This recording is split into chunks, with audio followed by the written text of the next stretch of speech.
Good morning, church. It's good to be with you today. And today we want to come with a word of encouragement.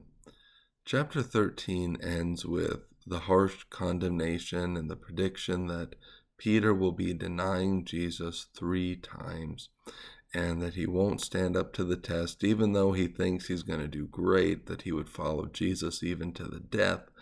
Jesus says, no, you won't even be able to confess my name. Paul tells us, be careful if you think you stand, because you just might be sinking. We're told not to think higher of ourselves than we ought.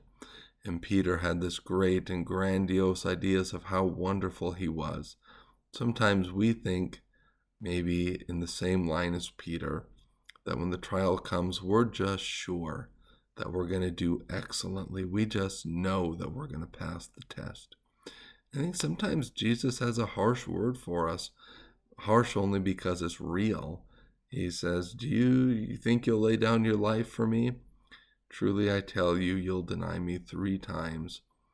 And then when we go into that garden space, when they're supposed to be praying with him, and they fall asleep in their grief instead, that is the way that we can be saved from the hour of temptation if we take a different approach than the disciples, that if we come in that sweet hour of prayer and we stay alert and stay awake, then the time of trial will come upon us and we'll be equipped with God's Holy Spirit.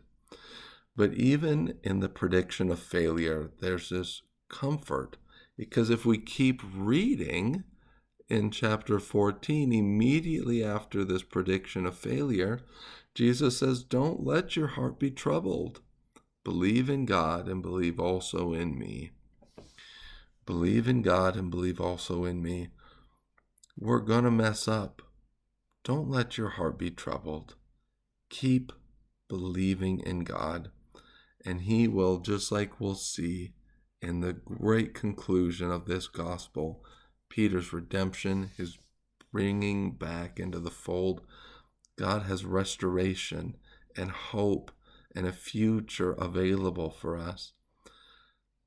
So there you go, church. Don't think more highly of yourself than you ought. Go to God, pray regularly, and understand that when times come that we do fail, don't let your heart be troubled. Keep on believing in God.